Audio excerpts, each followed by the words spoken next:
this, is that you would have a God experience. That's it. That you would have a God experience. And so thank you for being here this morning. So we started this journey last week, and we are looking at some of the events that are taking place in our country, specifically just all over the mass shootings and just the wars and all these divisions and all this stuff. And it's so many of us are asking the question, are we in the last days? I mean, have you heard that term before? Are we in the last days? And so we ask these questions, are we in the last days? And it's always good to look at the scriptures, right? And what the Bible tells us about the last days. So last week, we talked about that, and this week, we are going to continue this conversations and the conversations about the last days. And so today, I want to talk to you about what Jesus said, I'm coming back. So He's coming back is the title of my message today. And have you been in a situation that you just don't know what's going to happen? You want to know, but somehow the answer is not available. And you want to find out, I want some answers, but it's not available. It's just like, man, I need some answers today. I know Andrew, Rocky and Debbie's son, who serves in the military. And how many of you have served in the military? I just want to take a moment just to honor you guys. Thank you. And I was going to say Happy Veterans Day, but it's Labor Day. So anyway, and so Andrew is out in an assignment. He's in the Navy. And every time he goes out, guess what? The parents does not know when he's coming back. And they would want the answer, hey, where are you going? Can't tell you. When are you coming back?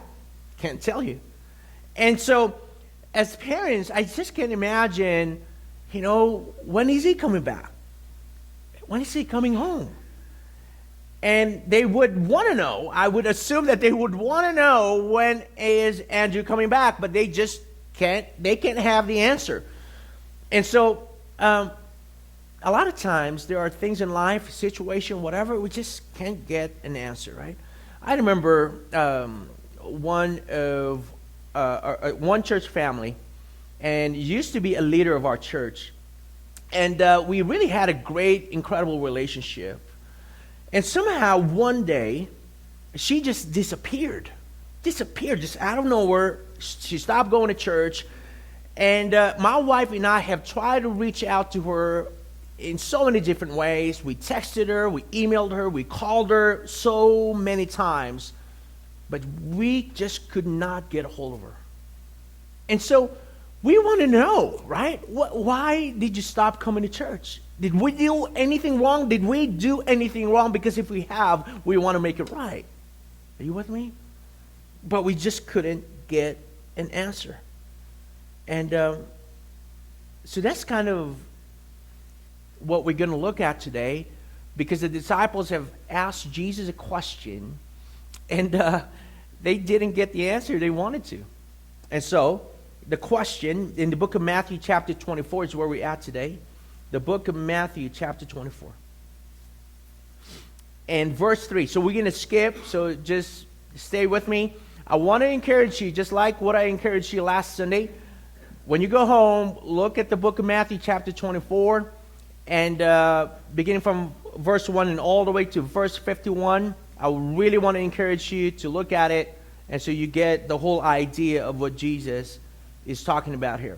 But because of time, we're not going to look at it, all of it.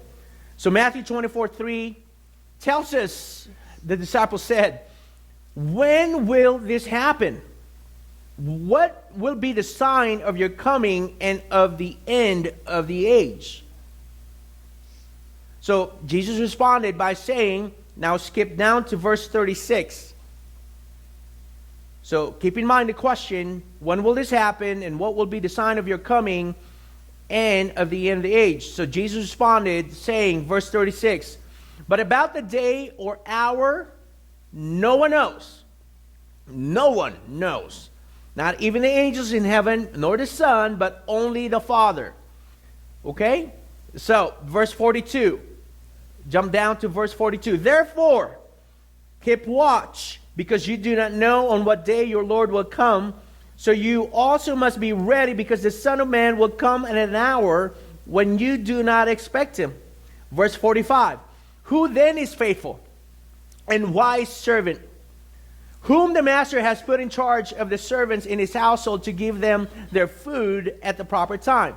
It will be good for that servant whose master finds him doing so when he returns. Truly, I tell you, he will put him in charge of all his possessions. But suppose that servant is wicked and says to himself, my master is staying away a long time, and then he begins to beat his fellow servants and to eat and drink with drunkards. The master of that servant will come on a day when he does not expect him, and at an hour he is not aware of. He will cut him to pieces and assign him a place where the hypocrites, where there will be weeping and gnashing of teeth. And so here is the question: when is this going to happen? But Jesus didn't give him a direct answer. Oh, yeah, and there's a lot of, so-called prophets that have given an exact date of when Jesus is coming back. I want to tell you, there are false prophets, because it's very clear here that we see that no one knows, only the Father. And so anytime you hear, oh yeah, Jesus coming back this day, you better not listen. False prophet. And back in those days, false prophets, they get stoned and killed, so for being false. And anyway, we can't do that anymore. I think it would be awesome just to stone. No, I'm just kidding. I'm not violent. And so anyway, and so here's the question. Nobody knows when Jesus is coming back. Nobody knows. And so because we don't know he's coming back, in fact, we just got to understand this, that he's coming back. The Bible is very clear that he is coming back, right? But we just don't know when. And so here's the thing. The book of Acts chapter 1. Remember when Jesus ascended into heaven and the men of Galilee were looking up, and an angel showed up and said, men of Galilee, why are you still here and looking up as if, what are you doing? This Jesus that came up before your very eyes will come, what? Back. So he's coming back, right? So it's not a question if he's coming back or not. He is, but we just don't know when. So because we don't know when, Jesus is saying, because you don't know when, I'm going to help you. Aren't you glad that Jesus helps us? And the fact that he doesn't leave us hanging. It's like, okay, he's coming back, but when? And he tells you and me, I'm going to help you. I'm going to help you while you're waiting for my coming. I'm going to help you. Number one, he said, keep watch. Keep watch.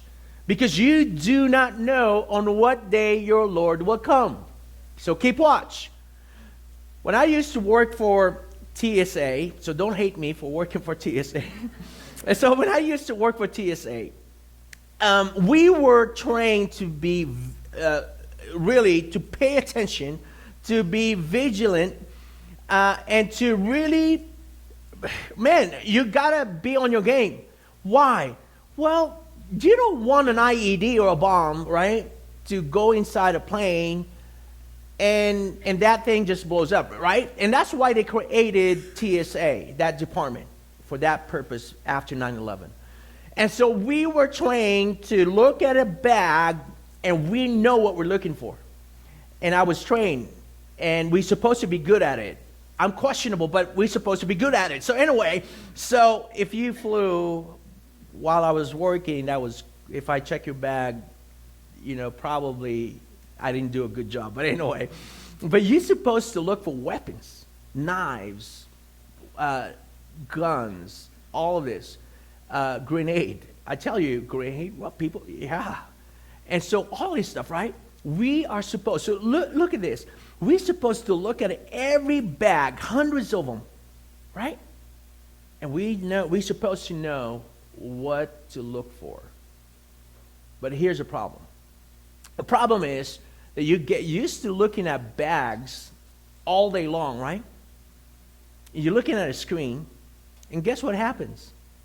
Oh, there's nothing there. Oh, all day I've been looking for bags, nothing. Oh yeah, nothing, nothing. And you're not, all of a sudden you're not looking anymore. Nothing. Oh yeah, it's okay. I'm just going to pass it, let that pass, right? And TSA basically saying to every employee officers, don't be complacent. So I wonder though, so for so many of us supposedly followers of Jesus Christ, we go to church, we do our religious stuff all week, all day long, right? Whatever, every week, and we become what? Complacent. And we say, oh, he's not coming back. Oh, yeah, man, I have time. Well, it's okay. I know I supposed to live this way, but, you know, that's when we get in trouble. Are you with me? Complacency is a problem. And that's why every month the managers would take all of the TSA officers to get trained, to tell us, hey, be vigilant. Pay attention. Do your job, because they rely upon you. And so this idea of keep watch is the Greek word, I'm going to explain it, Gregorio. Literally is stay awake. To stay awake. And stay awake, is that on the screen? It looks frozen. Okay. All right. All right, maybe somebody just go back there and find out what's going on, please. Stay awake. And so is this idea of not allowing your body, mind, and spirit to sleep or slumber at all, even for a moment. Okay, that's the idea. And here's the thing. And if we live our lives outside of God's will, that's when we get in trouble. That's when we slumber. That's when we think, oh, you know, I have time. I really don't have to worry. But that's when we get in trouble. But Jesus said, hey, watch. Watch. Stay awake. That's what it means. Stay awake at all times. Right? You got to be aware of your surroundings. You got to know what's happening. Look around. I mean, kind of, okay, there's some things going on here. It's not just, it doesn't feel right, and it's not biblical. It's you know, whatever. You just got to be alert. Are you with me? Keep watch. We get in trouble when we start getting comfortable, complacent, careless, and content, right? Where we are with our relationship with God. It's just like my wife and I, as husband and wife. It's so easy for us to be comfortable and say, oh, she's okay, you know. Husband and wife, is this true? It's like you get so complacent, oh, yeah, it's okay. But then I get reminded, no, that's your wife. Why don't you buy her flowers? Why don't you just treat her well today? And I started, my wife, I don't know if you're familiar with Love Dare. And it comes from this movie, Fireproof, yes. And so I got this book recently, Love Dare, because I want to treat my wife well. And so every day, it has a kind of, every day would remind me, do this to your wife. And so I would try to do that, right? Second day, do this to your wife. And I would try to do that. Why? Because I got to be on top of my game. Are you with me? Because if I don't take care of this, my children will be affected and you will be affected. Are you with me? And so I got to take care of this. And here's the thing. I cannot get complacent and say, oh, yeah, my wife, she understands, right? No, I can't have that attitude. And it's funny because she came up to me because I put it on my schedule. Love Dare. That reminds me. Oh, read Love Dare and kind of, okay, what do I do today? Why? Because I need to be reminded. And she was like, what is that Love Dare? Now she knows. I didn't tell her. Oh, it's just a book. But now she knows. So Love Dare is basically just a reminder. Do this to your wife. So for us, maybe seekers or seeking God, is it really an opportunity for you to really respond to his invitation? It's really an opportunity for you to believe in Jesus today. Because according to the scriptures, whether you're a follower of Christ or not, he's coming back. Keep watch, he said, because I'm coming back. So the first question to ask is this: are we watching? Are we watching? Are we staying awake? Are we? Number 2, be ready. Because why? The Son of Man will come at an hour when you do not expect him. The Son of Man will come at an hour when you do not expect him. So be ready, Jesus said. Keep watch, now be ready. There were 5 missionaries who really gave their lives to reach a violent tribe called the Waodani in the jungles of Ecuador in the 1950s. And Nate Saint led these missionaries, and they were eager to reach this specific group of people before they were killed. So, as Nate and the missionaries were getting prepared to go to Ecuador, Nate came up to his wife and gave him a kiss. I love you, honey. I love you dearly. And then Nate looked at his son, Steve, and Nate said, son, I love you. I'm going to miss you. And then Steve somehow just kind of looks at the plane, and inside the plane, he notices a rifle, a gun.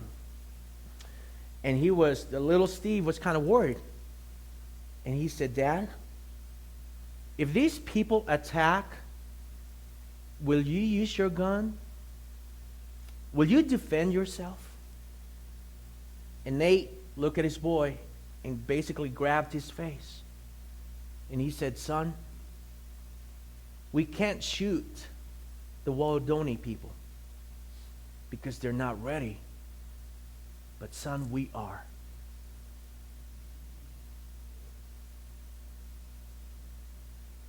The word ready in Greek is hetoimos, which means standing by, ready to meet the opportunity.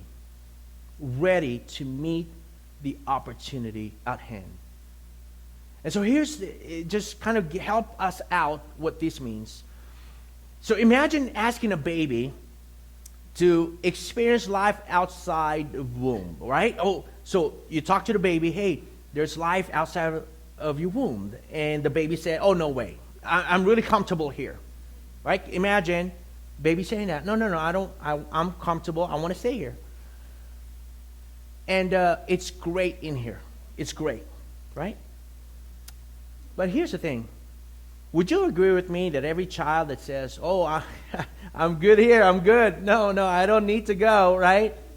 Would you agree with me that they would miss out how incredible life outside of the womb? And if they choose to stay there, they would miss out. But fortunately, for us, God knows better, and that's why we don't have a choice with labor. Well, guess what? Once the pain starts, ladies, you understand this, the baby is coming. You know that, right? And so for the sakers, if you're here today and you're just seeking God, and maybe God somehow, somebody draw you here, or drew you here, and I want to just tell you today, God is drawing you here. He loves you so much. And if you are seeking God, I believe that today is your perfect day to really open up your heart and to consider Jesus.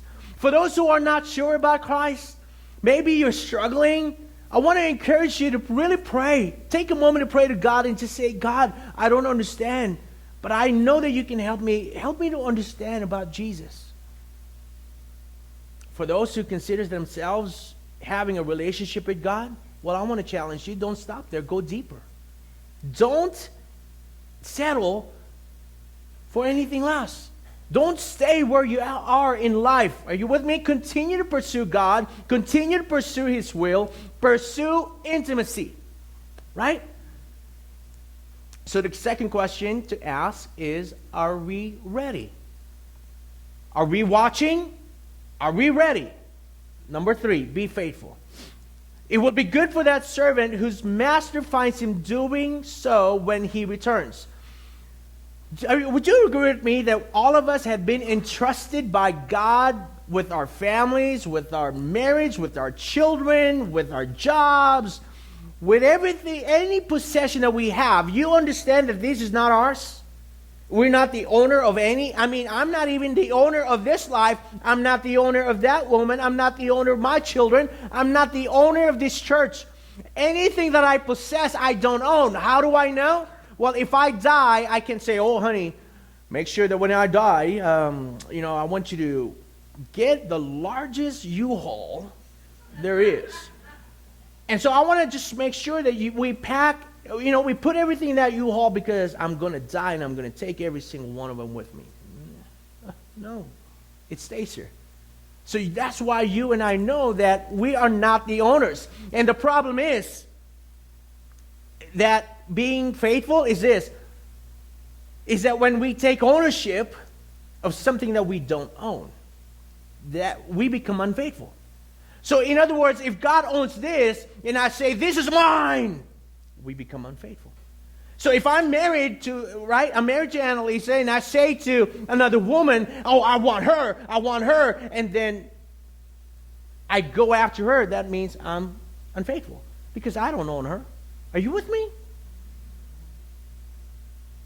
And it becomes a problem when a servant like me or you, we have been entrusted by so many things by the Master Jesus, right, to take care of what we're supposed to take care of, and we start saying, this is mine. We become unfaithful because nothing is ours. Amen. So this idea of being faithful is pistos, which is trustworthy. Loyalty to faith, literally fullness of faith. And so this person who does everything God wants him to do is the person. Understand that God is the owner of everything, that he is considered faithful. He's trustworthy. So the third question to ask ourselves, are we faithful? Are we watching? Are we ready? Are we faithful? Okay? And then number 4, be wise, Jesus said. And Jesus said, my master is staying away a long time. And then he begins to beat his fellow servants and to eat and drink with drunkards. So be wise, right? Jesus said, be wise. Don't be a fool. Don't be a dummy. I was a dummy many, many times. In fact, I was telling my wife and a friend of ours when we were having lunch yesterday, I did a lot of dumb things prior to Christ. And so I used to work at this place, and I was a thief. I would say that I was a thief. And so every time we would go camping, all our coworkers, I would steal some meats and stuff, and lobsters, and I would bring it to the camp. So I was the guy who steals stuff, right? And so I was a waiter, and so we had a vest. I was wearing a vest, my white shirt, a vest. And so I said to my coworkers, okay, so you go down that hallway, and you go down that hallway, and if you see somebody coming, you have to immediately run and knock at the freezer door. Knock, so I know I have to stop and get out, right? And so I went in there. And I'm telling you, we're talking about some big restaurants, right? I mean, hotel, casino, whatever, restaurants. And so they don't have a little package. They have big package. And I wanted to steal a prime rib. Okay? Big. And so I went in there. This is so dumb. I'm telling you, I was dumb. And so I took this piece of meat, this big, and I went. And I was trying to fit that inside my vest, right? While I was doing that, my coworker who saw someone coming, and he froze and basically just allowed the chef, The chef of all people, he just allowed him to pass by him, and he froze. Instead of giving me a warning, he froze. And he was heading, guess where? At the freezer, towards the, right? He opened this thing, and I was trying to put this big meat inside my vest, and the door opened up, and I was like, oh. And he was like, what are you doing? I'm trying to steal this meat. You know, you're like, dummy. I was a dummy.